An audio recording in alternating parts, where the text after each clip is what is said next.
আমাদের অনন্য স্টোরি সকল প্রকার পার্ট গল্প দেখতে আমাদের চ্যানেলটি সাবস্ক্রাইব করে পাশে থাকা বেল আইকনটিতে ক্লিক করে অল নোটিফিকেশন অন করে দিন। নিষ্ঠুর পৃথিবীতে বুঝি ঠাঁই হয় না ডিভোর্সি মেয়েদের। আচ্ছা, তারা কি ইচ্ছে করে নিজের গায়ে ডিভোর্সি তকমা লাগিয়ে নেয়, নাকি এই নিষ্ঠুর পৃথিবীর মানুষগুলো লাগিয়ে দেয়? দোষ না করেও এই পৃথিবীর মানুষগুলো তাদের শাস্তি দেয়।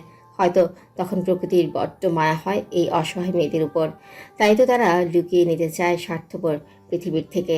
সুরাকে মুখে কালি মেখে বাড়ির ভিতর ঢুকতে দেখে রান্নাঘর থেকে বেরিয়ে আসে মীরা। নিহারিকা শিকদার নামাজ পড়তে গেছেন ঘরে। বাড়িতে এখন কেউ নেই। নুহাস আর মিজানুর শিকদার গেছেন মসজিদে। সুরা দৌড়ে নিজের ঘরে যায়, শব্দ করে দরজা বন্ধ করে।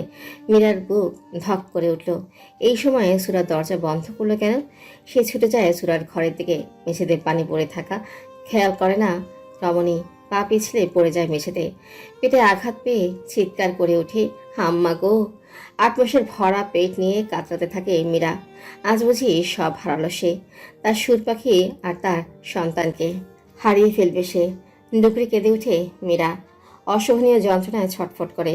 নিজের জন্য ভাবে না, তাকে যে তার সুর পাখিকে বাঁচাতেই হবে।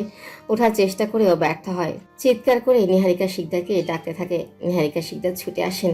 মীরাকে এই অবস্থায় দেখে আটকে ওঠেন তিনি। মীরা ব্লাড যেতে শুরু করেছে। তিনি মীরার মাথা নিজের কোলে নিয়ে বলেন, মা, কি করে পড়লি? আল্লাহ সহায় হন। আমি কি করব? নুহাসকে খবর দিতে হবে। তোর কিছু হবে না সোনা, হসপিটালে নিয়ে যাব তোকে। আম্মা, সুর সুর ঘরে আম্মা, ওকে বাঁচান আম্মা, আমাকে উঠান, ও কিছু করে ফেলবে আম্মা, দয়া করে আপনার ছেলেকে ফোন দেন।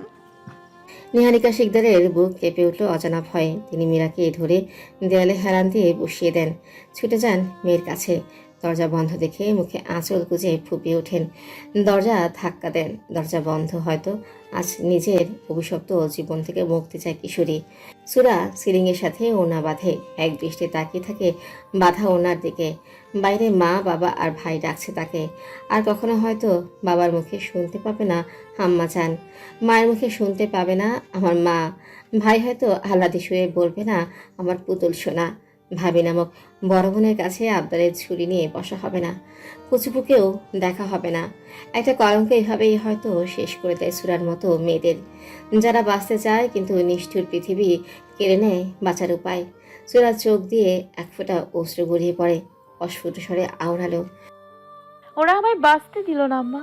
ওরা তোমার মেয়েকে বাঁচতে দিল না। আব্বাজান আমার জন্য আর মানুষের সামনে মাথা উঁচু করে দাঁড়াতে পারে না।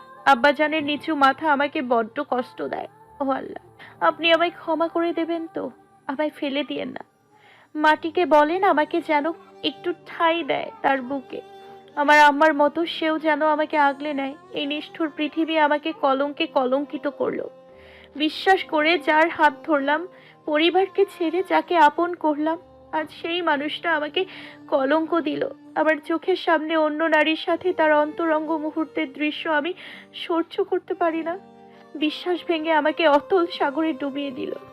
আমি মরতে চাইনি, আমি চাইনি মরতে। নুকরে উঠে সুরা ওনায় ফাঁস গলায় দিয়ে পায়ের নিচে চেয়ার ঠেলে ফেলে দেয়। থমকে যায় পৃথিবী। কেঁদে ওঠে প্রকৃতি। আবার কোনো মায়ের বুক বুঝিয়ে খালি হলো। অবুঝ মেয়ে বুঝলো না যে নিষ্ঠুর পৃথিবী তার না হলেও মা বাবা তার ছিল।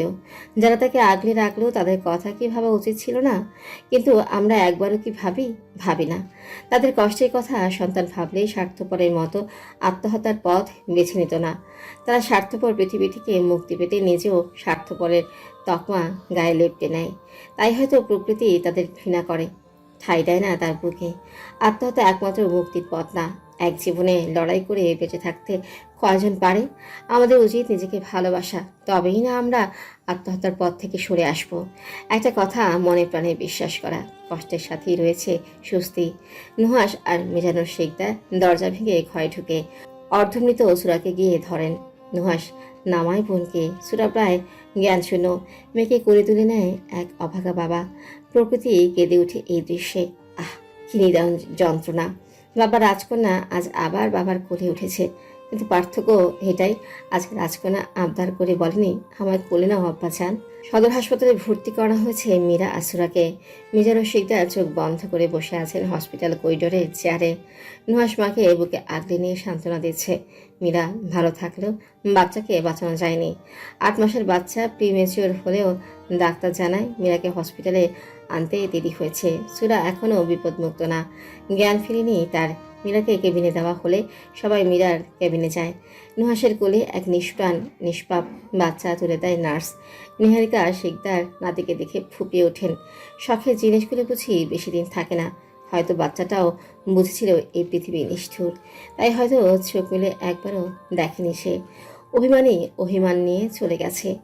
আধ ঘন্টা পর মীরা পিট করে তাকায়। নিজের পাশে শ্বশুর শাশুড়ি আর প্রিয় স্বামীর কোলে সদ্য জন্ম নেওয়া জান্নাতের ফুলকে দেখে। নুহাস বলে, ছেলেকে দেখাবে না মীরা? সুর কেমন আছে? নিহারিকা শিকদার আর পারেন না সহ্য করতে। বিলাপ করে কাঁদেন তিনি। মীরা বিচলিত হয়ে পড়ে, ব্যস্ত কণ্ঠে বলে, সুর পাখি কেমন আছে? আম্মা কাঁদছে কেন? ওকে দেখতে চাই আমি। পুতুলকে ডাক্তার অবজারভেশনে রেখেছে মীরা, কাউকে ঢুকতে দিচ্ছে না সেখানে। নিজের ছেলেকে দেখবে না তুমি? তাকে যে তার ঘরে রেখে আসতে হবে। মীরা ছলছল চোখে তাকালো। উঠতে চাইলে নিহারিকা শিকদার মীরাকে উঠিয়ে বালিশে হেলান দিয়ে বসায়। মীরার কোলে ছেলেকে দিলে মীরা বুকে শক্ত করে জড়িয়ে ধরে ছেলেকে। তার ভেতরেই তো ভালো ছিল এই প্রাণটা। পৃথিবীতে কি পারতো না তাকে একটু জায়গা দিতে? সে 8 মাস নিজের অস্তিত্বের সাথে বড় করতে পারলে পৃথিবী কেন দূরে ঠেলে দিল এই ছোট্ট প্রাণটাকে? ছেলের সারা মুখে স্নেহের পরশ এঁকে দেয় এক অভাগী মা। শান্ত স্বরে বলে, আমার ছেলেকে সুর পাখি না দেখা পর্যন্ত কোথাও রেখে আসতে দিব না আমি। সুর দেখবে না? ওর কুচুপুকে ও দেখবে, দেখতেই হবে। এক কিশোরীর আত্মচিৎকার হাহাকারে ভারী হয়ে উঠেছে সদর হাসপাতালের পরিবেশ।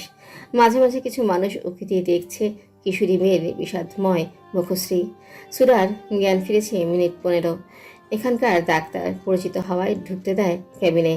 নুহাস সুরার কোলে তুলে দেয় তার কুচুবুকে। নিস্তেজ সুরা তাকায় বাচ্চাটার দিকে।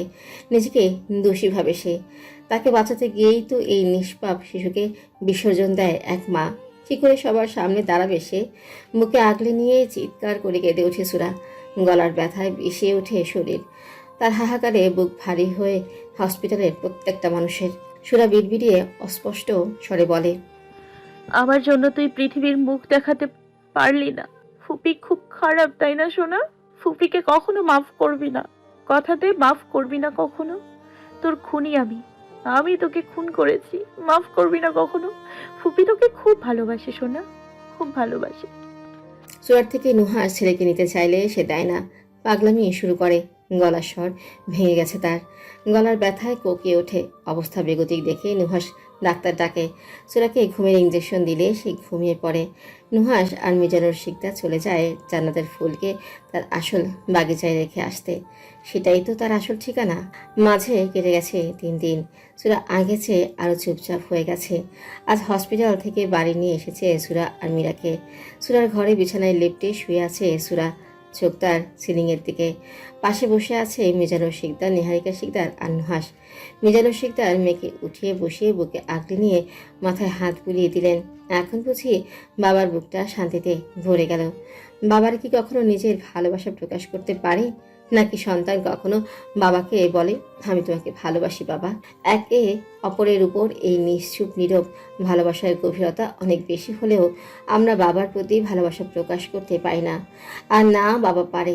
মিজানুর শিকদার মেয়ের হাত ধরে ভেজা কণ্ঠে বলেন, আম্মাজান, আপনি কি জানেন এই পৃথিবীতে আপনার বাবার একটা রাজ্য আছে, আর সেই রাজ্যের রাজকন্যা আপনি। আমার আম্মা আমার গর্ব। আপনি হয়তো ভাবছেন কারো রাজ্যের রানী আপনি হতে পারেননি, কিন্তু আপনি এটা কখনো ভাবছেন না জন্মের পর থেকে আপনি আপনার বাবার রাজকন্যার কি কখনো রানী হয়? যে আমি আপনার নিস্তেজ শরীর ভার বইতে পারি না, সেই আমি আপনার নিষ্প্রাণ শরীরের ভার বইব কিভাবে? নিহারিকা শিকদার মেয়েকে নিজের কোলে শুইয়ে দেয়। মায়ের কোলে সুরা শান্তি চোখ বুঝে ফুপিয়ে উঠে সে। নিহারিকা শিকদার মেয়ের মাথায় হাত বুলিয়ে বলেন, আমার মা তো সাহসী। আমার মা কিভাবে পারলো আমাদের কথা না ভেবে স্বার্থপরের মতো শুধু নিজের মুক্তির পথ খুঁজে নিতে? ও মা, এবার থেকে যদি নিজেকে শেষ করার কথা মনে আনো আমাকে বলো, আমিও তোমার সাথে যাব সোনা। আমার ছোট্ট মেয়েকে আমি কিভাবে পারবো ওই মাটির অন্ধকার ঘরে রেখে আসতে? আমিও যাব আমার মাকে আমার বুকে লুকিয়ে রাখতে। আমায় নেবা তো আম্মা? মা বাবার কথায় সুরা ফুপিয়ে ফুপিয়ে কাঁদে। আহ, কি অসহনীয় যন্ত্রণায় ছটফট করছে এক অসহায় মা বাবা। নুহাস বোনকে বলে, পুতুল, তুই আমাদের রাজকন্যা, আমাদের রাজ্যের রাজরানী। আমার বোনের প্রাণ ভিক্ষা চাচ্ছি তোর কাছে সোনা। এক অসহায় বাবা মাকে ফিরিয়ে দিস না। ছোট পুতুলকে আগলে রাখতে না পারা এক ব্যর্থ ভাইকে ফিরিয়ে দিস না। সুরা তাকায় ভাইয়ের দিকে। এই মানুষগুলো তার জন্য বেঁচে আছে। কি চাই আর তার? পৃথিবীর সবচেয়ে ধনী সে, যার কাছে এমন পরিবার আছে তাকে যে বাঁচতেই হবে, লড়াই করতে হবে এই নিষ্ঠুর পৃথিবীর সাথে। সুরা শান্ত স্বরে বলে, আমি শহরে যেতে চাই ভাইজান। আমি আবার মেডিকেলে ভর্তি পরীক্ষা দিতে চাই, নিজের স্বপ্ন পূরণ করতে চাই। এখানে আবার দম বন্ধ হয়ে আসছে ভাইজান। আমায় এখান থেকে দূরে পাঠিয়ে দাও ভাইজান, কিন্তু এটা মনে রেখো আমি একা যেতে চাই। সবাই তাকালো সুরার দিকে। মেয়েটা কি হারিয়ে গেল এই নিষ্ঠুর পৃথিবী, নিষ্ঠুর সমাজের জন্য? এভাবে দিনের পর দিন পৃথিবীর বুক থেকে হারিয়ে যায় সুরা নামক মেয়েগুলো। ডিভোর্সি হওয়ার কলঙ্কে কলঙ্কিত করে এই সমাজগুলো তাদের। কিন্তু সত্যি কি তারা কলঙ্কিনী? ডিভোর্স, ডিপ্রেশন, কষ্ট, প্রতারণা এগুলো আমাদের জীবনের অংশ মাত্র, কিন্তু জীবন না। এগুলোকে পেছনে ফেলে সামনে এগিয়ে যাওয়ার নামই জীবন। তাই আত্মহত্যা না, লড়াই করতে হবে। বেঁচে থাকার লড়াই, তবেই না সফলতা আসবে। অন্ধকার ঘরের মেঝেতে হাত পা ছড়িয়ে শুয়ে আছে পিয়াস। আগে সুদর্শন পিয়াস আর এই পিয়াসের মধ্যে আকাশ পাতাল তফাৎ।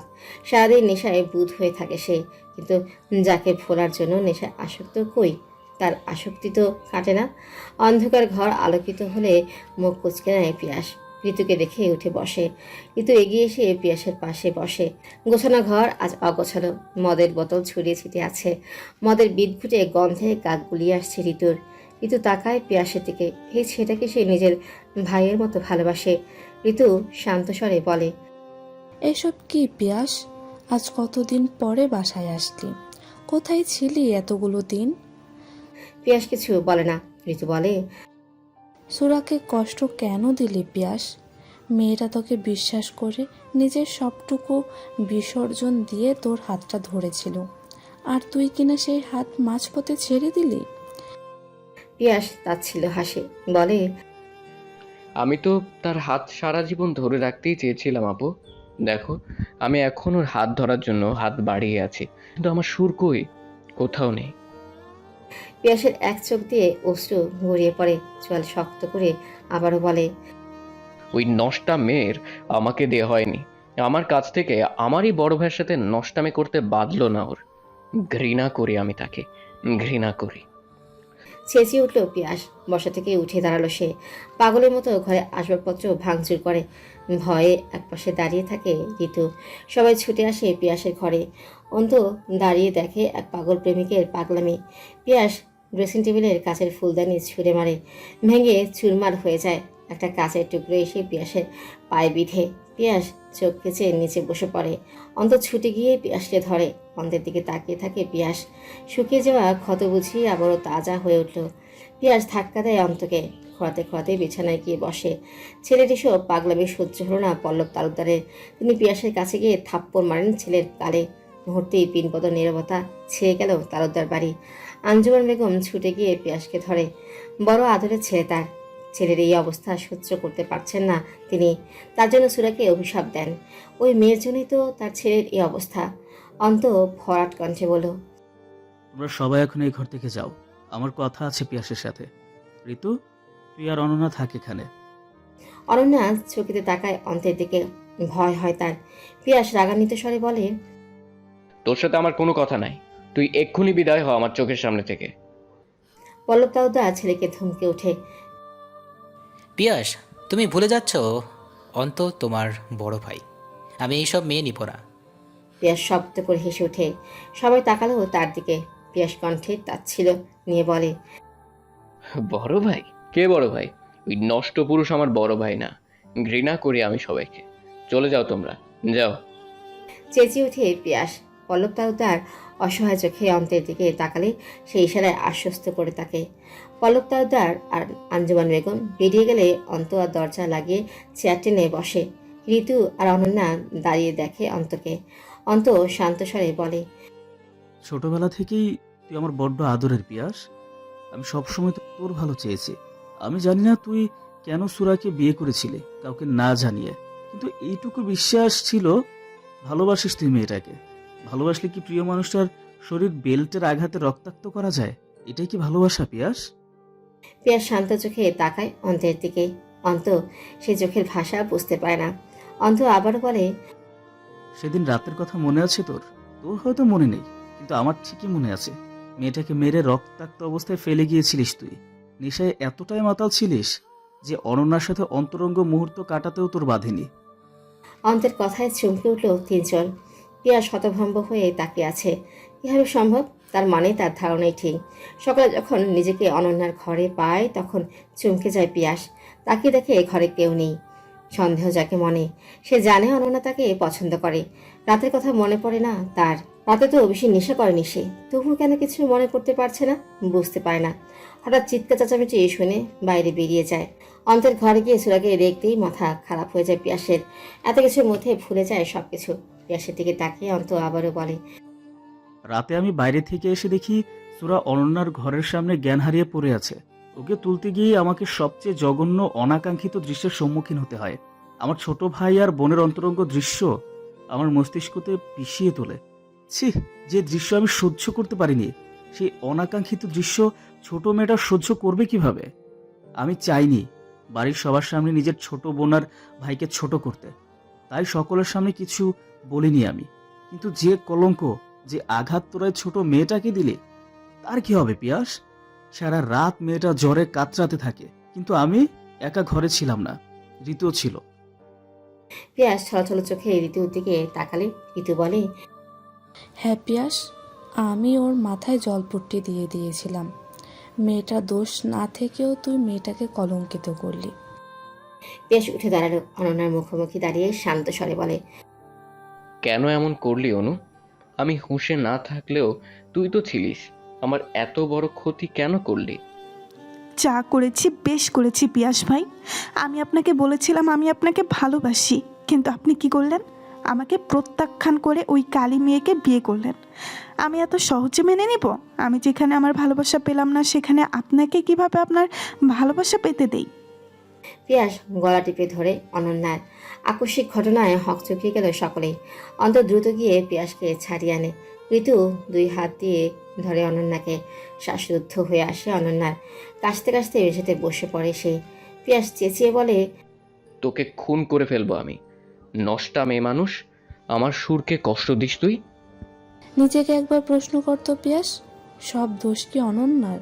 সে একাই কি কষ্ট দিয়েছে তোর সুরকে? সে তো শুধু তোকে ভালোবেসে এসব করেছে। কিন্তু তুই কি করলি? সবার সামনে মেয়েটাকে তালাক দিলি। তোর তো গলা কাঁপলো না একবারও।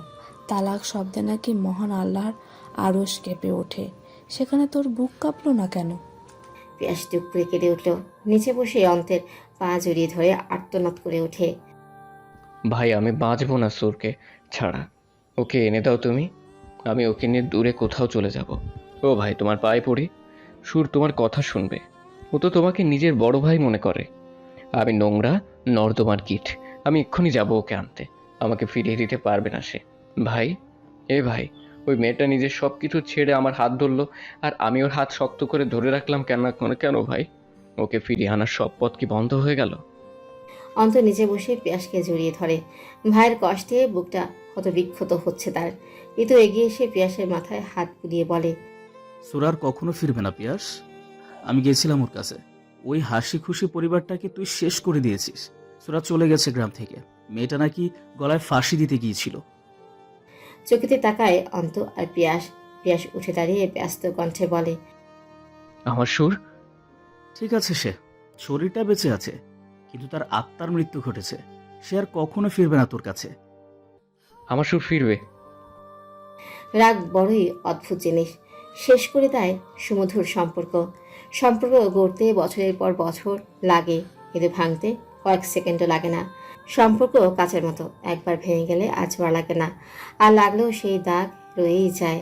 রাগের বশে আমরা অপরপক্ষের না নিজের ক্ষতিটাই করি। জীবন বড়ই অদ্ভুত, কেউ কখনো নিজের অবস্থান থেকে সুখী না, অথচ দেখতে গেলে আমরা প্রত্যেকে নিজ নিজ অবস্থান থেকে সুখী।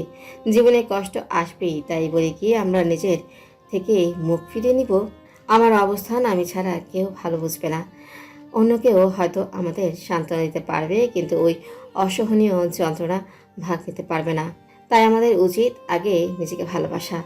দিন শেষে আমার জন্য আমিই আছি, তাই আমাদের উচিত নিজেকে সাহায্য করা, অসহনীয় যন্ত্রণা থেকে বেরিয়ে আসতে।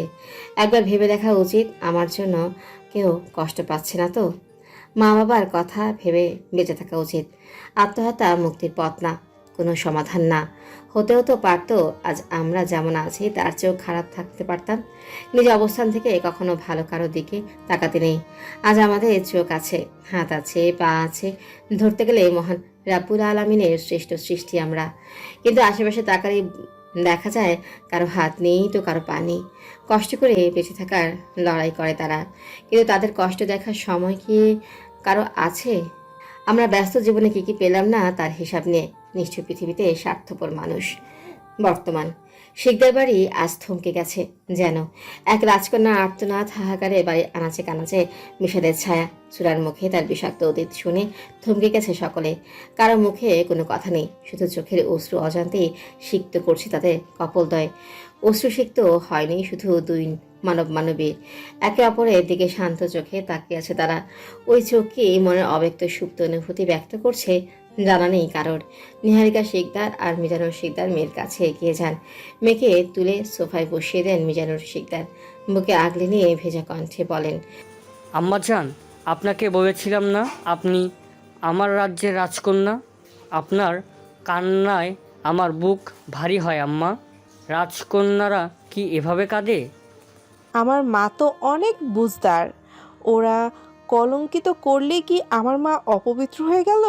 এখনো আমার মা পবিত্র, যেমন পবিত্র ছিল আমার গর্ভে। সুরা শক্ত করে জড়িয়ে ধরে নিহারিকা শিকদারকে।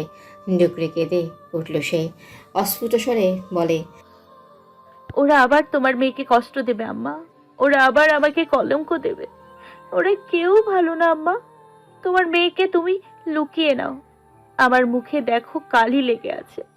ওরা আমাকে আবার নোংরা বলেছে আম্মা, তুমি তোমার আঁচলের নিচে আমাকে লুকিয়ে রাখো আম্মা। সবাই অশ্রুসিক্ত চোখে দেখে এক রমণীর হাহাকার। আহ, কি নিদারুণ হাহাকার তার! এই যন্ত্রণাকেও বোঝার নাই। ডিভোর্সি একটা শব্দ পৃথিবীতে জঘন্য শব্দগুলোর মধ্যে একটা। যখন একটা মেয়ে ডিভোর্সি হয় তখন কি শুধু মেয়েটার দোষ থাকে, নাকি অপর পাশে মানবটির সমান দোষ থাকে? যে সারা জীবন হাত ধরে রাখার প্রতিশ্রুতি দেয় সে মাঝপথে হাত ছেড়ে দেয়। দোষ তো তার বেশি হওয়ার কথা, কিন্তু আমাদের এই সমাজ মেয়েদের কেন খারাপ ভাবে? মীরা ভেজা কণ্ঠে বলে, সুরপাখি, আর কান্না করিস না সোনা, এবার তো অসুস্থ হয়ে পড়বি। সুরা শান্ত চোখে তাকায় মীরার দিকে, তার চাহনিতে অপরাধ বোধ। সুরা ক্ষীণ স্বরে বলে, তোমার কি কখনো আমাকে দেখে রাগ হয় না ভাবিজান? আজ আমার জন্য তুমি তোমার সন্তানকে হারিয়েছো। তোমাদের সবার কাছে আমি দোষী। এই বাড়ির সম্মানহানি করেছি আমি। তোমার সন্তান আজ আমার জন্য মৃত। আর সবচেয়ে বেশি অন্যায় করেছি আরেকজনের সাথে। সুরা এই কথা বলে মিসবার দিকে তাকায়। মিসবা শান্ত চোখে তাকিয়ে আছে তার দিকেই। সবাই সুরাকে দেখে। শান্ত মেয়েটা আজ আর শান্ত নেই। চুল জামা কাপড় অগোছালো, সবসময় পরিপাটি থাকা মেয়েটার আজ ওড়নাটাও ঠিক নেই। জীবনের কিছু কালো অতীত সবকিছু অগোছালো করে দেয়। সুরা টলমলো পায়ে এগিয়ে যান মিসবার কাছে। মনে দুর্বলতায় শরীর দুর্বল হয়ে পড়েছে তার। নিহারিকা শিকদার মেয়েকে থামাতে চাইলে মিজানুর শিকদার বাধা দেন। সবাই দেখতে চায় সুরা কি করে। আবার বাড়ি জুড়ে পিনপত নীরবতা নেমে আসে। মিসবা সোফায় বসে আছে নিজের ব্যক্তিত্ব বজায় রেখে। সুরা মিসবার পায়ের কাছে বসে মাথা উঁচু করে তাকালো মিসবার দিকে। দৃষ্টিতে দৃষ্টি পড়ে, কারো মুখে কোনো কথা নেই, আর না আছে ব্যাকুলতা। সুরা মিসবার হাঁটুতে মাথা রেখে এক হাত রাখে পায়ে। থমকে যায় মিসবা, চোখেতে তাকায় সুরার দিকে। সুরা ভেজা কণ্ঠে শান্ত স্বরে বলে, আমার জীবনের সবচেয়ে বড় ভুল আজ আপনার সামনে ডাক্তার। আমার জীবনটা খোলা বইয়ের মতো এখন। আপনার নিষ্ঠুর রমণী, পাষাণ হৃদয়ের রমণী কি এখনো নিষ্ঠুর? পাষাণ আপনার কাছে ডাক্তার? একমাত্র সৃষ্টিকর্তা ছাড়া কারোর সামনে মাথা নত করতে নেই, আর না কারোর পায়ে হাত দিয়ে সালাম করার অনুমতি আছে। যদি অনুমতি থাকতো, আমি আমার ডাক্তারের সামনে মাথা নত করে থাকতাম। আমৃত্যু, আমরণ, এই নিষ্ঠুর পৃথিবীতে আমাদের মিলন সম্ভব না ডাক্তার। জান্নাতে আমার কাছে আপনি আগে আসবেন। আমি অধীর আগ্রহে অপেক্ষা করব আপনার জন্য। আসবেন তো? সুরা মাথা তুলে নিষ্প্রাণ চোখে তাকায় মিসবার দিকে। মিসবা এখনো শান্ত হয়ে বসে আছে। তার ভেতরে ঝড় ব্যক্ত করতে সে বরাবরের মতো এবারও ব্যর্থ। সুরা আবারও মাথা রাখে মিসবার হাঁটুতে, ক্ষীণ স্বরে আওড়ালো, আমাকে ঘৃণা করবেন না ডাক্তার। আমি সব সহ্য করতে পারলেও আপনার ঘৃণা ভরা ওই দৃষ্টি কখনো সহ্য করতে পারবো না। হয়তো সেদিনই মরণ ঘটবে আমার। মিসবা আর পারে না সহ্য করতে। এই নিষ্ঠুর রমণী আজীবন আমৃত্যু তার কাছে নিষ্ঠুর রয়েই যাবে। সে কি বোঝে না তার প্রত্যেকটা কথায় মিসবার বুকে হাতুড়ি পেটা হচ্ছে যেন। চিনচিনে ব্যথায় কুকিয়ে উঠছে হৃৎপিণ্ড নামক যন্ত্রটা। অসহনীয় বিষ ব্যথায় নীল হয়ে উঠছে শরীর। সেই বিষ ছড়িয়ে পড়ছে শিরায় শিরায়। মিসবা নড়ে চড়ে উঠলে সুরা হাঁটু থেকে মাথা তুলে তাকায় মিসবার দিকে। মিসবা সুরার মুখোমুখি মেঝেতে বসে। একে অপরের দিকে তাকিয়ে থাকে দুই প্রেমিক যুগল। কতক্ষণ তাকিয়ে থাকে কারো বোধগম্য হলো না। শুধু চোখে তৃষ্ণা মেটাতে ব্যস্ত হয়ে পড়ে তারা। মিসবা সুরার চোখের দিকে তাকিয়ে আলতো করে এক হাত রাখে সুরার কপলে। হাতের বুড়ো আঙ্গুল দিয়ে আলতো করে চোখের মূল্যবার অশ্রু মুছে দেয়। সুরা আবেশে চোখ বুঝে। এই স্পর্শ বড্ড আকাঙ্ক্ষার। সুরা চোখ খুলে তাকালো মিসবার দিকে। মিসবা আহ্লাদি স্বরে বলে, আমার সুরজান। ফুপিয়ে উঠে সুরা। এই একটা বাক্য সুরার হৃদয়ে শিহরণ জাগায়। প্রশান্তিতে ভরে যায় মন। এই একটা বাক্য তাকে বোঝায়, তুই একা না সুরা। কেউ একজন আছে যে তোকে পাগলের মতো ভালোবাসে। তোর জন্য হাত বাড়িয়ে আছে সে। একবার সাহস করে হাতটা ধর, দেখবি আমৃত্যু আগলে রাখবে তোকে। মিসবা দুই হাতের আজলায় সুরার মুখ নিয়ে কণ্ঠে খাদে নামিয়ে বলে, আমার হৃদয়ে যার বিচরণ সে আমার চরণ তার অশ্রুতে সিক্ত করেছে। এই অসহনীয় যন্ত্রণা আমি কিভাবে সহ্য করব সুরজান? তোমার হৃদয়ের বদ্ধ দুয়ারে আমি অপেক্ষারত। একবার দুয়ার খুলে দেখো। এক সমুদ্র প্রণয় নিয়ে তোমার দিকে হাত বাড়িয়ে আছি। বিশ্বাস করো, শক্ত করে একবার হাতটা ধরো। আমার হৃদয়ের রানী করে রাখবো তোমায়। সুরা ছলছল চোখে তাকায়। এই লোকটা কেন বোঝে না? মিসবা উঠে দাঁড়ালো। সুরার দিকে এক হাত বাড়িয়ে দেয়। সুরা তাকায় বাড়িয়ে রাখা হাতের দিকে। ভয় পায় মিসবাকে না, নিজের ভাগ্যকে। মিসবা হয়তো বুঝতো প্রেয়সীর অব্যক্ত কথা। চোখের ইশারায় আশ্বস্ত করে। বাড়িয়ে রাখা হাতের দিকে ইশারা করে বলে, একবার হাতটা ধরো, আমৃত্যু আমরণ তোমার হাতটা ধরে রাখবো সুরজান। ভয় নেই, আমি মাখুল শিকদার মিসবাহ, আমৃত্যু ইনসিরা সুরার। সুরা চোখে হাসে। মিসবার হাতে হাত রাখতে শক্ত করে সুরার হাতটা ধরে মিসবাহ। সুরা উঠে দাঁড়ালো। মিসবাহ সামনে এগিয়ে যায়। কোনো দিকে না তাকিয়ে সুরার হাত ধরে বেরিয়ে যায় শিকদার বাড়ির সদর দরজা দিয়ে। সবাই দেখে তাদের যাওয়া। হয়তো তারাও চায় এবার অন্তত ছেলে মেয়ে দুটো এক হোক, কষ্টের অবসান হোক। তালুকদার বাড়িতে আজ যেন কালবৈশাখী ঝড় বয়ে গেছে।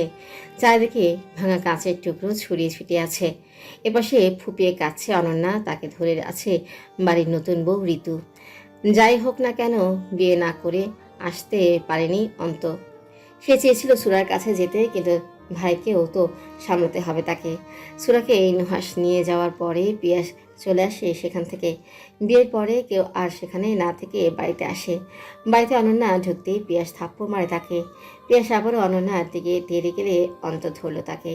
পিয়াস অগ্নিচোখে তাকিয়ে আছে অনন্যার দিকে। রাগান্বিত স্বরে বলে, তোর সাহস কি করে হলো আমার সুরকে কলঙ্ক দেওয়ার? আমার সুর তোর মতো পরপুরুষের সাথে রাত কাটাতে যার বাঁধে না, সে কি করে পারে আমার সুরকে কলঙ্কিত করতে? নষ্টা মেয়ে মানুষ। অন্ত মাথা নিচু করে নেয়। যেমনই হোক না কেন অনন্যা তার বোন। মা বাবা মারা যাওয়ার পরে অতি আদরে বড় করেছে বোনকে। ভাই আর বোনের মাঝে আছে নিরুপায়। পল্লব তালুকদার পিয়াসের গায়ে থাপ্পড় মারেন। হতভম্ব হয়ে তাকিয়ে থাকে সকলে। হয়তো কেউ ভাবেনি পিয়াসকে তিনি মারবেন। তিনি হিসিয়ে বলেন, তোমার সাহস কি করে হলো বাড়ির মেয়েকে নষ্টা বলার? পিয়াস শব্দ করে হাসে, চোখ মুখ শক্ত করে বলে, নষ্টাকে নষ্টা বলবো না তো কি বলবো? আজ ওর জন্য আমার সুর আমার কাছে নেই। ঘৃণা করি আমি তোকে, ঘৃণা করি। অনন্যা তাচ্ছিল্য হেসে বলে, আপনার ভালোবাসা তো পেলাম না, ঘৃণাই শ্রেয়। একটা কথা বলুন তো পিয়াস ভাই, আপনি যাকে আমার সুর বলছেন, সে কি এখনো আপনার আছে? আমার তো মনে হয় না। আর আমার জায়গায় আপনি থাকলে কি করতেন? মেনে নিতেন নিজের ভালোবাসাকে অন্যের সাথে? পিয়াস কিছু বলে না। এই মেয়েকে দেখলেই তার ঘৃণা করে। পিয়াস টলমলো পায়ে এগিয়ে যায় নিজের রুমে। রুমে ঢুকে শব্দ করে দরজা বন্ধ করে দেয় সে। বিছানায় শুয়ে সিলিংয়ের দিকে তাকিয়ে থাকে কিছুক্ষণ। এক ফোঁটা নোনা জল গড়িয়ে পড়ে চোখের কোণ ঘেঁষে। পিয়াস দেয়ালে টাঙানো সুরার ছবির দিকে তাকালো। ঘরে সুরার অসংখ্য ছবি। পিয়াস আওড়ালো, তুই কি এখন আমাকে দেখে রাগ করবি সুর? জানি রাগ করবি। তুই হয়তো রেগে কোমরে হাত দিয়ে বলবি, আপনি আর হাসেন না কেন পিয়াস ভাই? হাসলে আপনাকে দেখতে অতি সুদর্শন লাগে, আপনি জানেন না? তখন দেখিস আমি বলবো, আমার হাসির খোরাক আমার কাছে নেই, আমি নিঃস্ব হয়ে গেছি। কিন্তু তুই বললে, সামান্য হাসি কেন, আমি তোর চরণে দূর আকাশের চন্দ্র এনে দেব। পিয়াস ফুপিয়ে ওঠে। ছেলেদের নাকি কাঁদতে নেই, তাহলে পিয়াস কেন কাঁদছে? পেয়ে হারানোর যন্ত্রণা কাকে বোঝাবে সে? পিয়াস সুরার ছবির দিকে তাকিয়ে কান্না ভেজা কণ্ঠে বলে, তুই আমাকে বলেছিলি তোকে আমি হৃদয়ের রানী করে ডাকিনি, পায়েও ঠাঁই দিইনি। কিন্তু তোকে কিভাবে বোঝাই সুর, আমি তোকে হৃদয়ের কোন সিংহাসনে বসিয়েছিলাম? ব্যর্থ আমি। আমি আমার রানীর মনের রাজা হতে পারিনি। জীবন্ত পুতুলকে আমি জীবন্ত লাশ বানিয়ে দিয়েছি। পিয়াসের কণ্ঠ কাঁপে। বুকে অসহনীয় যন্ত্রণা সহ্য হয় না তার। চিৎকার করে বলে উঠল, শুনছো? শুনছো গো প্রকৃতি? এক জীবন্ত পুতুলকে আমি জীবন্ত লাশ বানিয়ে দিয়েছি। আমার শখের নারী আজ অন্য কারো। এটাই কি আমার শাস্তি? এর চেয়ে কি মরণ ভালো ছিল না? জ্যোৎস্না স্নিগ্ধ রজনী। ঘড়ি কাটা 7টা ছুঁই ছুঁই। কাছে পিঠে বেওয়ারিশ কুকুরের কান্নার আওয়াজে কেঁপে উঠছে রমণী। চারপাশে চোখ বুলিয়ে অজানা ভয়ে গুটিয়ে যায় সে। পাশে মিসবা বসে আছে। তার দৃষ্টি আপাতত নিকোষ কৃষ্ণ দিঘির জলে। জ্যোৎস্নার আলোয় চিকচিক করছে সেই জল। মন মাতানো শিউলি ফুলের ঘ্রাণ নাসারন্ধ্রে প্রবেশ করতেই জোরে শ্বাস নেয় মিসবা। উপভোগ করে প্রকৃতির মনোমুগ্ধকর রূপ। কিন্তু পাশে বসে থাকা রমণীও কি তার মতোই উপভোগ করছে? প্রকৃতির এই রূপ কি তার মন কাটতে পারছে? বোধগম্য হয় না মিসবার। মিসবা পাশে তাকালো। সুরা গুটিসুটি মেরে বসে আছে। ভয় পাচ্ছে কি মেয়েটা? হ্যাঁ, ভয় তো পাচ্ছে। ভয় পাবারই তো কথা। প্রকৃতির এই রূপ তার কাছে মনোমুগ্ধকর হলেও পাশে বসে থাকা রমণীর কাছে আতঙ্ক ছাড়া কিছুই না। সুরা ভয়ে মিসবার আরও একটু কাছে ঘেঁষে বসে। মিসবা শান্ত দৃষ্টিতে দেখে সুরাকে। এখন তারা সুরার গ্রামে আছে। এই বিষাক্ত গ্রামই তো তার সূর্যানকে অর্ধমৃতে পরিণত করেছে। কিন্তু এই বিষাক্ত গ্রামই তো মিসবাকে তার সূর্যান নামক এক চন্দ্রকান্তাকে দিয়েছিল। সে দেখা পেয়েছিল এক চন্দ্রকান্তার। সুরাকে যখন এই বিষাক্ত গ্রামে নিয়ে আসা হয় তখন সে প্যানিক করে। মিসবা শক্ত করে সুরার হাত ধরলে সুরা মুহূর্তেই শান্ত হয়ে যায়। সে কি মিসবাকে তাহলে ভরসা করতে শুরু করেছে? জানা নেই মিসবার। সন্ধে হয়ে যাওয়ায় দিঘির পাড়ে লোকসমাগম নেই এখন। মিসবা কি মনে করে উঠে দাঁড়ালো। উপরে ওঠার জন্য সিঁড়িতে পা বাড়াতে হকচকে গেল সুরা। দ্রুত মিসবার হাত পেছন থেকে টেনে ধরল। মিসবা ঘাড় ঘুরিয়ে তাকায় সুরার দিকে। সুরা ব্যস্ত কণ্ঠে বলে উঠল, কোথায় যাচ্ছেন আমাকে ফেলে? প্লিজ যাবেন না। মিসবা চোখে এসে বলে, ভয় নেই সুরজান, যে হাত একবার ধরেছি সেই হাত মাঝ পথে ছাড়ার মতো মানুষ মাখুল শিকদার মিসবাহ না। একটু বসো, আমি এখনই আসছি। সুরা হাত ছেড়ে দেয়। দেখি জলের দিকে তাকিয়ে থাকে। এই জায়গাটা একসময় তার মন ভালো করার জায়গা ছিল। কত শত স্মৃতি এখনো জীবন্ত। কিন্তু এখন দীর্ঘশ্বাস ফেলে সুরা। লহমায় পায়ে ঠান্ডা কিছু স্পর্শে কেঁপে উঠল সুরা। হক চুকিয়ে গেল সে। দ্রুত পা গুটিয়ে নিতে চাইলে মিসবা সুরার পায়ে হাত রাখে। চকিতে তাকায় সুরা। হন্তদন্ত হয়ে বলে, কি করছেন? পায়ে হাত দিচ্ছেন কেন? দয়া করে পায়ে হাত দেবেন না, আমার যে পাপ হবে। মিসবা সুরার পা আলতো করে সিঁড়িতে রাখে। ঠান্ডা কিছুর উপস্থিতি পায়ের নিচে অনুভব করতেই সুরা পায়ের দিকে তাকায়। জ্যোৎস্নার আলোয় দিঘির জল যেমন চিকচিক করছে তেমনি তার পায়ের নিচে একগুচ্ছ শিউলি ফুল যেন খিলখিলিয়ে হাসছে। সুরার ঠোঁটের কোণে হাসির রেখা ফুটে ওঠে। মিসবা তার দিকেই মুগ্ধ চোখে তাকিয়ে আছে। সুরা ক্ষীণ স্বরে বলল, এসব কি? আপনি শিউলি ফুল আনতে গিয়েছিলেন আমার জন্য, কিন্তু সিঁড়িতে রাখলেন কেন? যার পদচারণ আমার হৃদয়ে, তার পদযুগল ফুলে ফুলে সাজ্জিত হোক। সে হয়ে উঠুক ফুলের রানী, আমি হয়ে উঠি আমার একান্ত ব্যক্তিগত সেই ফুলের মালি। সুরা পূর্ণ দৃষ্টিতে তাকিয়ে আছে তার প্রেমিক পুরুষের দিকে। জ্যোৎস্নায় আলো শুভ্র মুখশ্রী স্নিগ্ধ লাগছে। সুগভীর চোখে ভাষা আজ অন্যরকম। আজ এই চোখে কি আছে? সে কি নেশাগ্রস্ত হয়ে পড়েছে ওই চোখের দিকে তাকে, নাকি এই লোক কালো জাদু করেছে তাকে? এক অদ্ভুত ঘোরের মধ্যে কেন যাচ্ছে সে? আজ কেন মনে হচ্ছে এই ভয়ঙ্কর প্রেমিক পুরুষকে নিজের একান্ত ব্যক্তিগত পুরুষ হিসেবে আপন করে নিতে? কই, আগে তো কখনো এমন হয়নি। তাহলে কি প্রণয় নামক বিষাক্ত বিষ ছড়িয়ে পড়লো তার শিরায় শিরায়? সুরা চোখ সরিয়ে নেয়, দিঘির জলের দিকে তাকালো। মেজবা মুচকি এসে হাতে রাখা কিছু শিউলি ফুল সুরার হাত খোপা করা চুলে একটা একটা করে গুজে দেয়। কিছু ফুল সুরার হাতে দিলে সুরা নাসারঞ্জের নিকটে নিয়ে লম্বা শ্বাস নেয়। এই ফুল তার বড্ড পছন্দের। মেজবা কণ্ঠ খাদে নামিয়ে বলে, একটা গল্প শুনবে সুরজান? অভাগা রাজকুমার আর রাজকুমারী চন্দ্রকান্তার গল্প। সুরা বিস্ময়কর দৃষ্টিতে তাকালো। চন্দ্রকান্তা রাজকুমারী হলে রাজকুমার অভাগা কেন? সুরা কিছু বলে না, শুধু উপর নিচে মাথা নাড়িয়ে বোঝায় সে শুনবে। মিসবা ক্ষীণ হাসে, দূর দিঘির চিকচিক করা পানির দিকে তাকিয়ে বলে, অভাগা রাজকুমার ছিল জমিদার পুত্র। ছোট থেকে বড্ড জেদি, একরোখা গম্ভীর স্বভাবে। যখন যা চাইতো তাই পেত। না পাওয়া বলতে কিছু ছিল না জীবনে। এইরকম একঘেয়েমি জীবন আর ভালো লাগছিল না তার। ঠিক করে অজানা কোথাও হারিয়ে যাবে, যেখানে প্রাণ ভরে শ্বাস নিতে পারবে। কিন্তু সে কি জানতো তার শ্বাস রোধ করার জন্য চন্দ্রকান্তার দেখা পাবে? জানলে কি অসহনীয় যন্ত্রণায় ছটফট করবে জেনেও প্রণয়ের বিষাক্ত বিষ পান করত সে? নাকি অপেক্ষার দহনে দগ্ধ হতে হবে জেনেও অপেক্ষা নামক মরণ যন্ত্রণা সাদরে গ্রহণ করত সে? থেমে যায় মিসবা। সুরা তাকায় মিসবার দিকে।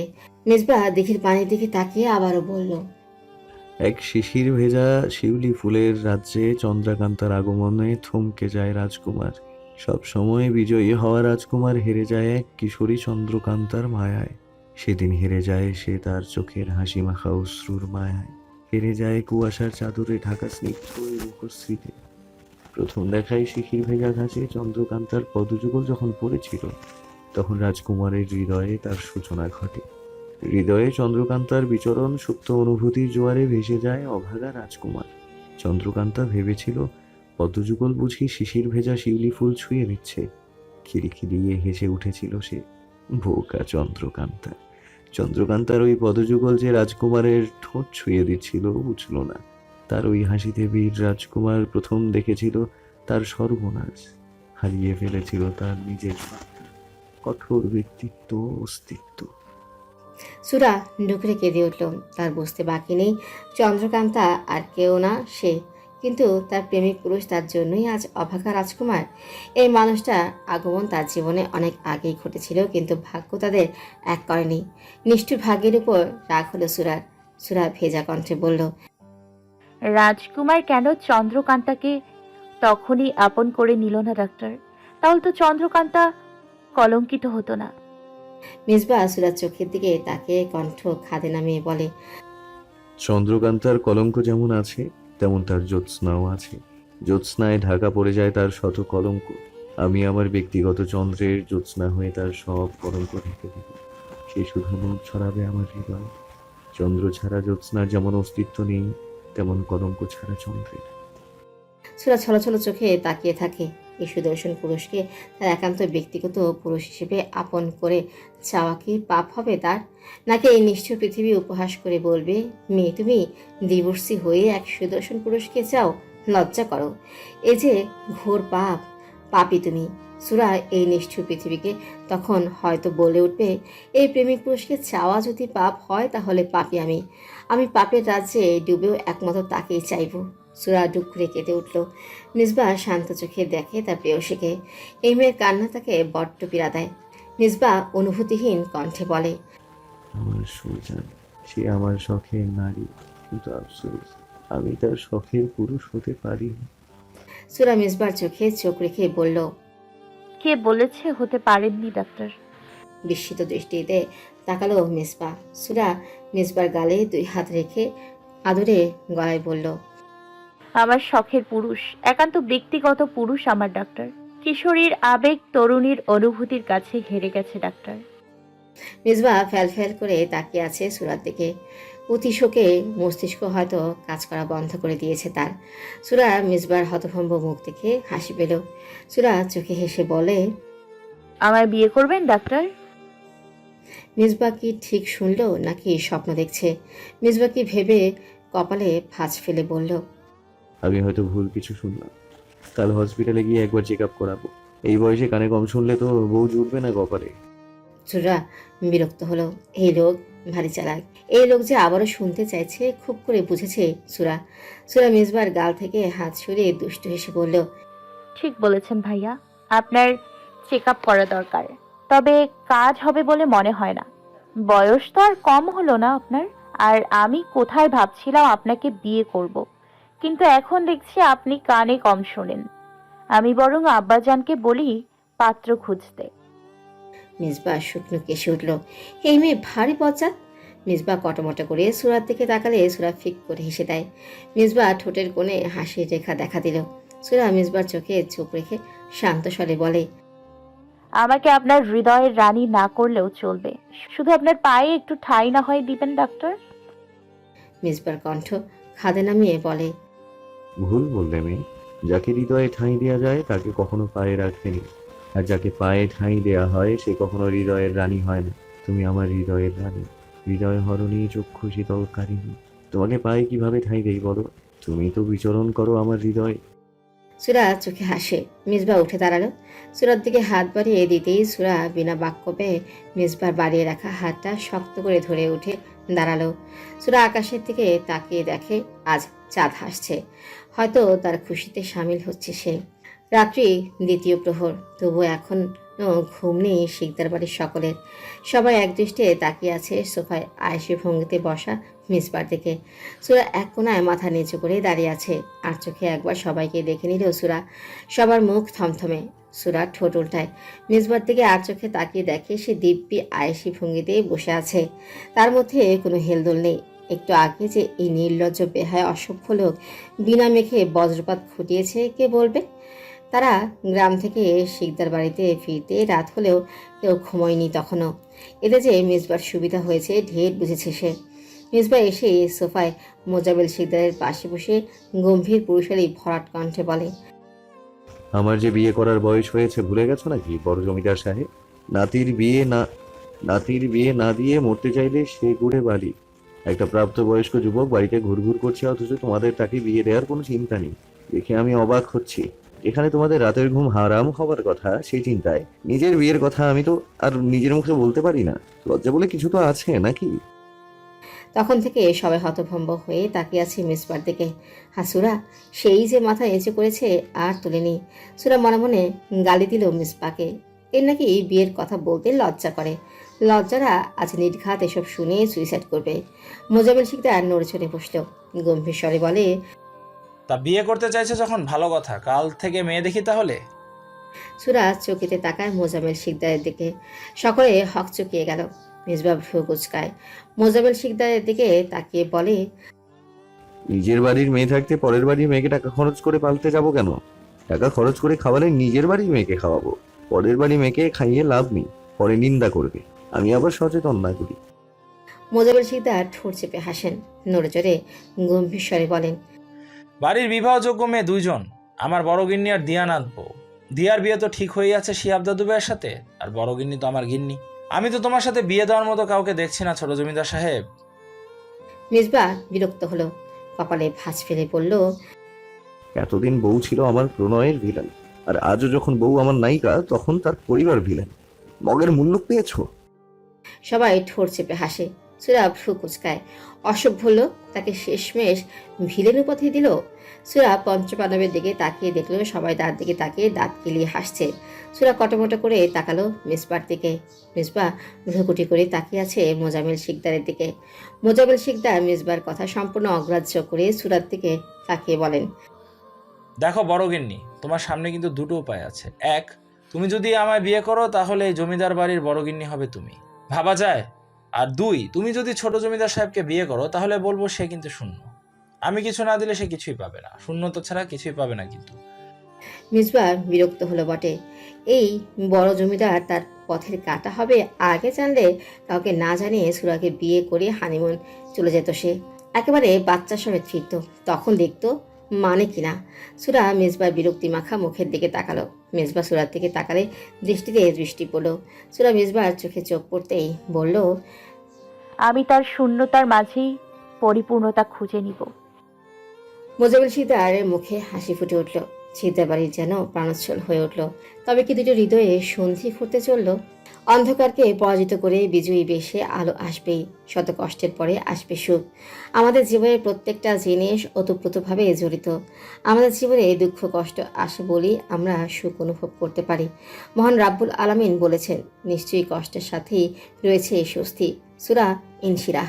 বিপদ আপদ দুঃখ কষ্ট আসে বলেই আমরা সুখের মর্ম বুঝি। আর কষ্ট কখনো চিরস্থায়ী না, তাই কখনো ভেঙে পড়া উচিত না।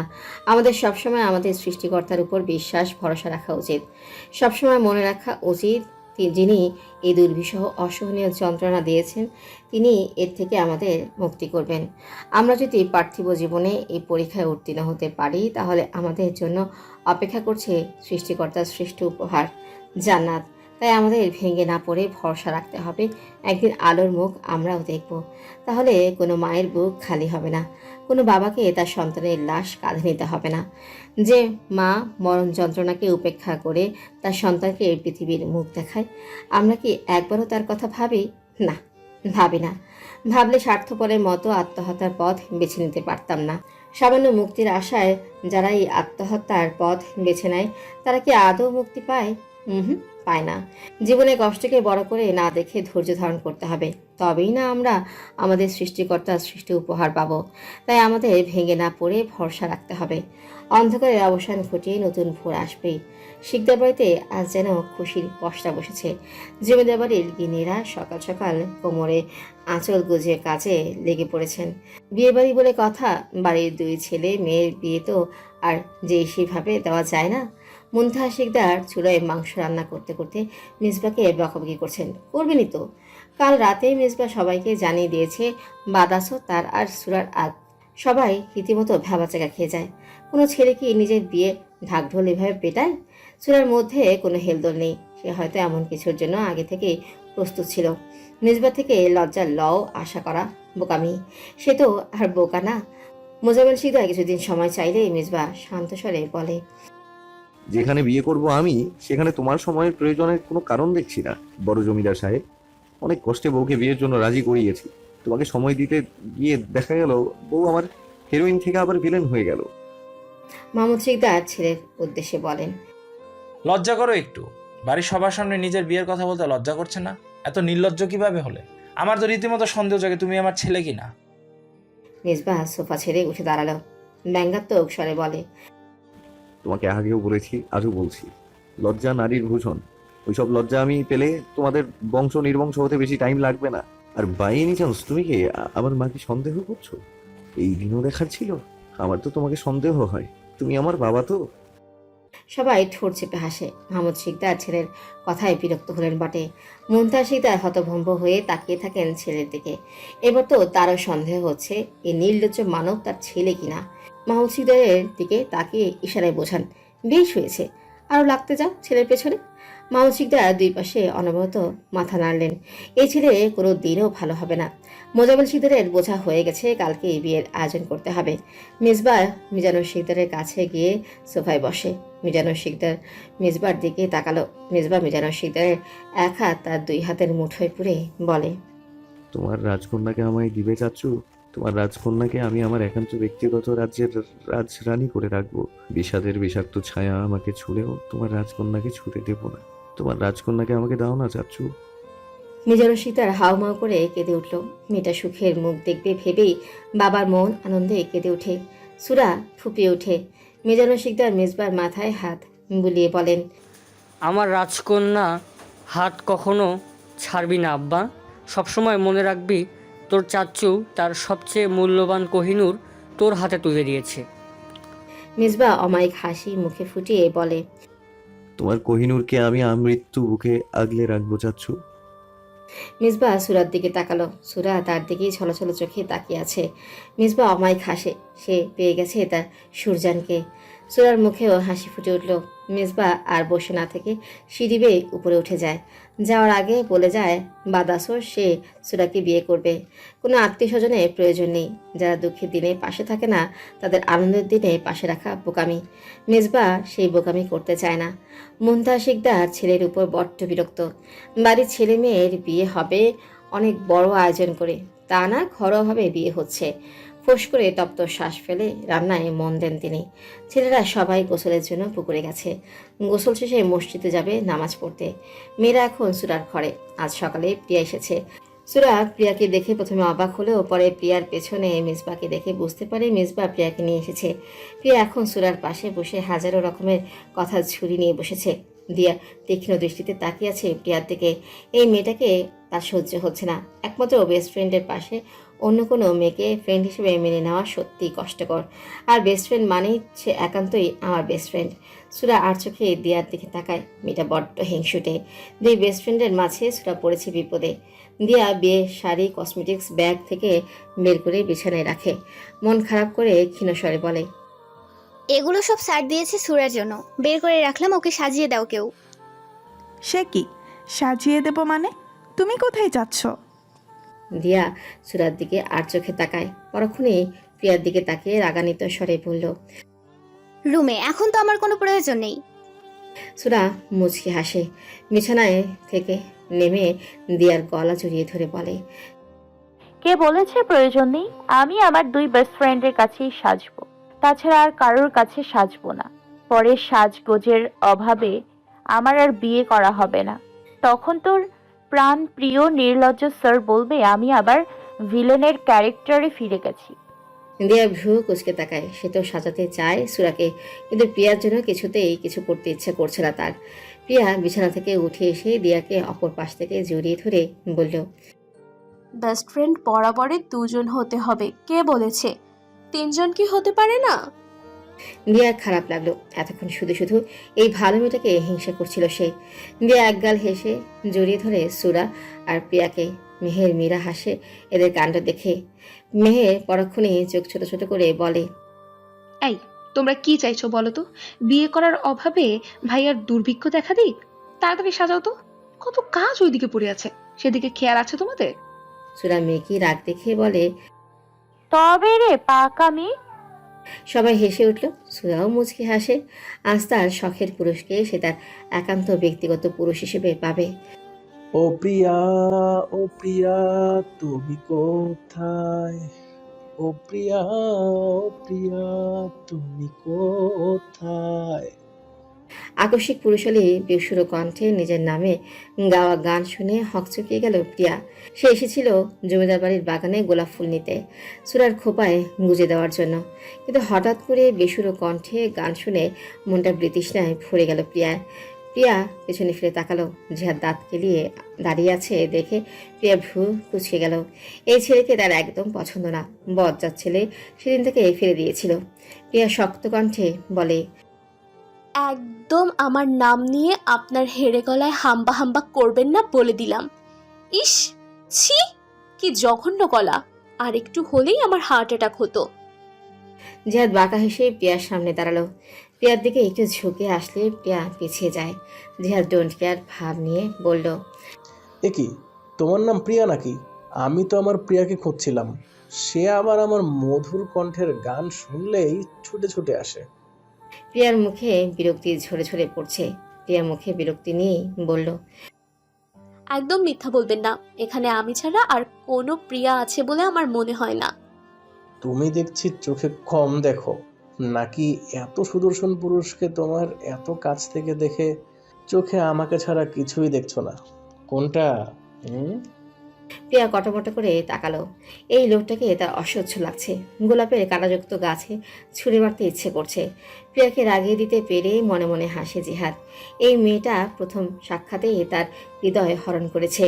সে প্রণয়ের মিষ্টি অনুভূতি সহ্য করতে পারলে তার প্রেয়সী কেন পারবে না? তাকে তো জিহাদ প্রণয়ের অনুভূতির দহনে দগ্ধ না করে ছাড়ছে না।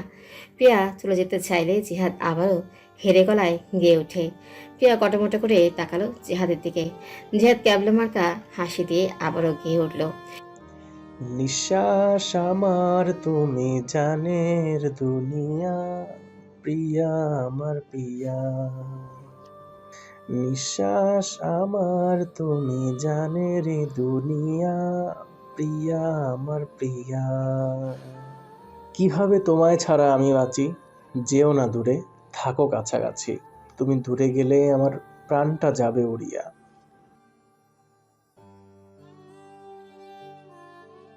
ও প্রিয়া, ও প্রিয়া তুমি কোথায়? ও প্রিয়া, ও প্রিয়া তুমি কোথায়? প্রিয়া আঙুল তুলে জিহাদকে কিছু বলার জন্য মুখ হা করতে কোথা থেকে ম্যাও বলে ডেকে ওঠে একটি বিড়াল। দিয়া নিচে তাকিয়ে দেখে জিহাদের পায়ের কাছে একটা সাদা বিড়াল ছানা ম্যাও ম্যাও করছে। প্রিয়া জিহাদের দিকে ভ্রু কুচকে তাকালে জিহাদ দাঁত কেলিয়ে বিড়াল ছানা করে তুলে নেয়। বিড়ালের গায়ে হাত বুলিয়ে বলে, তুই কোথায় গিয়েছিলি প্রিয়া? আমি তোকে খুঁজছিলাম জানিস? তুই জানিস না তোকে ছাড়া আমার নিঃশ্বাস বন্ধ হয়ে যায়। ভারী দুষ্টু তুই প্রিয়া। প্রিয়া রীতিমতো অবাক হয়ে তাকিয়ে আছে। তার এত সুন্দর নামের পিন্ডি চটকে দিল এই বচ্চাত লোকটা। প্রিয়া বিড়াল ছানার দিকে বন্য দৃষ্টি দিয়ে চোখ ছোট ছোট করে বলে, এই আমাকে গাধা মনে হয় আপনার? সুরার পুষিকে আপনি আমার নাম ধরে ডাকবেন আর আমি মেনে নিব? বজ্জাত হাড় জ্বালানো ছেলে একটা। জিহাদ বিড়াল ছানার গায়ে হাত বুলিয়ে দিতে দিতে বলল, আরে তুমি রেগে যাচ্ছ কেন? ও পুষি সবার কাছে, আর আমার কাছে ও আমার প্রিয়া। তুমি দেখলে না আমি আদর করে ওকে প্রিয়া বলে ডাকলাম আর ও চলে আসলো। অসহ্য লোক। প্রিয়া আর দাঁড়ায় না, অসহ্য লাগছে তার। জিহাদ নামক বজাত লোকটাকে নর্দমার নোংরা পানিতে ছুপিয়ে আসতে পারলে শান্তি পেত না সে। জিহাদ শব্দ করে হেসে ওঠে। প্রিয়া যাওয়ার দিকে তাকিয়ে বলে উঠল, নিঃশ্বাস আমার তুমি জানের দুনিয়া, প্রিয়া আমার প্রিয়া। প্রিয় মানুষটাকে নিজের করে পাওয়ার খুশিতে আজ সুরা আত্মহারা। মেরুন রঙের বেনারসিতে সোনালি সুতোর কারুকাজ, গা ভর্তি সোনার গহনা, মুখে হালকা মেকআপেও যেন সুরাকে অসম্ভব সুন্দর লাগছে। প্রিয়া বড় করে ওনার ঘোমটা দিয়ে দিল সুরাকে। এক হাত ঘোমটায় সুরার মুখে দেখা পাওয়া দুষ্কর। প্রিয়া বলল, বিয়ের আগে আজ আর ভাইয়াকে তার সুরজানকে দেখতে দিচ্ছি না। ঠিক বলেছিস, আর স্যারের মুখ দেখার মতো হবে যখন দেখবে তার সূর্যানের মুখের সামনে এক হাত ঘোমটা দেয়া। বেচারা ভাইয়া আজ নির্ঘাত কেঁদেই দিবে। তিনজনে শব্দ করে হেসে ওঠে। মেহের ঠোঁট উল্টে বলে, এটা কি ঠিক ভাবি? এতদিন সুরা আপু ভাইয়াকে জ্বালিয়েছে, আর আজ তোমরা শুরু করলে? আমার ভাই আজ কত আশা নিয়ে আছে বিয়ের সাজে বউকে দেখার জন্য, আর তোমরা তার আশায় এক বালতি পানি ঢেলে দিলে। আচ্ছা, আপনার জন্য ভাইয়া সবকিছু নিজের পছন্দ করে কিনেছে, আর তোমরা এত বড় নফরমানি করবে? সুরা ঘোমটা মাথা উপরে তুলে রাখে, চোখ ছোট ছোট করে বলে, এই আমি কখন জ্বালাতন করলাম তোর ভাইকে? বজ্জাত লোক তো অল টাইম আমাকে জ্বালাতন করে। নিয়া ভেংচি কেটে বলে, তুই চুপ থাক, সে তো স্যারের প্রেমেই হাবুডুবু খেলি, তাহলে এতদিন ন্যাকামো করলি কেন? বেচারা স্যার তোর চিন্তায় শুকিয়ে কাঠ হয়ে গেছে। সুরা চোখ ছোট ছোট করে তাকালো সবার দিকে। সবাই মিটিমিটি হাসছে। প্রিয়া বলে, তবে ভাইয়ার পছন্দ আছে বলতে হবে। কি সুন্দর দেখাচ্ছে সুরকে, একদম ভাইয়ার মনের রাজরানীর মতো। মেহের লাফিয়ে লাফিয়ে সুরার পাশে গিয়ে বসে। কণ্ঠে একরাশ আফসোস নিয়ে বলে, সুরা আপুর বিয়ে হয়ে গেল ভাইয়ার সাথে, দিয়া আপু আর শিহাব ভাইয়েরও বিয়ে হবে, বাকি থাকলাম আমি। আমার কষ্ট কি বোঝার মতো কেউ নেই? সুরা মেহেরের কান আলতো করে মলে দিয়ে বলে, তবে রে পাকা মেয়ে, এই বিয়ে করার বয়স হয়েছে তোর? সুরা আপু, এটা তুমি কোনো কথা বললে? ঠিক সময় বিয়ে হলে 3 বাচ্চার জননী হতাম আমি। সবাই শব্দ করে হেসে উঠল মেহেরের কথায়। মেয়েরা সুরার কাছে গিয়ে সুরার মুখ 2 হাতের আঁচলায় নিয়ে আদরে স্বরে বলে, তোকে খুব সুন্দর লাগছে শুল পাখি। পৃথিবীর সব সুখ তোর হোক। সুরা মুখে হাসি ফুটিয়ে বলে, পৃথিবীর সব সুখ চাই না ভাবিজান, শুধু ডাক্তার নামক সুখ আমার হোক। সুরাজ তার শখের পুরুষের নামে নিজেকে লিখে দিবে। এর চেয়ে সুখের অনুভূতি আর কি হতে পারে। নেকে দিতে সেই শুভক্ষণ চলে এলো। একদম নিরিবিলি আয়োজন। জমিদার বাড়ির সদস্যরা আর পঞ্চপাণ্ডব ছাড়া তেমন কেউই নেই। আছে শুধু প্রিয়া। মোজাম্মেল শিকদার চেয়েছিলেন আদরের নাতির ধুমধাম করে বিয়ে দিবেন। পুরো পিরোজপুর জানবে আজ মোজাম্মেল শিকদারের বড় নাতি আর তার আদরের বড়গিন্নির আকত। কিন্তু হলো কই। দীর্ঘশ্বাস ফেলেন মোজাম্মেল শিকদার। হাসি মুখে গিয়ে বসেন কাজী সাহেবের পাশে। কাজী সাহেব এখন কাগজপত্র ঠিক করতে ব্যস্ত। জমিদার বাড়ি বসার ঘরে আনন্দের বন্যা বয়ে যাচ্ছে যেন। সবাই হাসি মুখে অপেক্ষা করছে পবিত্র সেই মুহূর্তের। কখন মিসবা আর সুরা পবিত্র এক বন্ধনে আবদ্ধ হবে সেই মুহূর্তের অপেক্ষা। সবাই হাসি মুখে থাকলেও মুখে হাসিরই শুধু এক মানবের। যার আজ সবচেয়ে বেশি খুশি হওয়ার কথা সে আজ গম্ভীর। মুখে বিরক্তির ছাপ স্পষ্ট। দেখে মনে হচ্ছে তাকে জোর করে বিয়ে দেওয়া হচ্ছে। রায়হান বন্ধুর দিকে তাকালো। সাদা পাঞ্জাবি পায়জামা পরনে। সবাই জোর করেছিল শেরওয়ানি পরার জন্য, কিন্তু এই ঘাড়তার ঘাড়ের একটা রগ বরাবরই বাঁকা। তার কথা, শেরওয়ানি না পরলে কি বউ পালিয়ে যাবে নাকি বিয়ে করবে না? বউ আমারই থাকবে, এসব শেরওয়ানি পরে বসে থাকতে পারবো না। বিরক্ত হয় ছেলেরা। এটা কোনো কথা? বিয়েতে একটু তো সাজগোজের প্রয়োজন আছে নাকি? কিন্তু এই ঘাটতেরা পুরুষকে সেই কথা কে বোঝাবে? তবে মিসবাকে সাদা পাঞ্জাবি পায়জামাতে মন্দ লাগছে না। সুদর্শন পুরুষ সে। সাদা পাঞ্জাবি, সাদা টুপি মাথায়, শুদ্ধ পুরুষ লাগছে। কিন্তু এই মানবে বিরক্তির কারণ বোধগম্য হলো না রায়হানের। রায়হান মিসবার একটু কাছে ঘেঁষে ফিসফিসিয়ে বলল,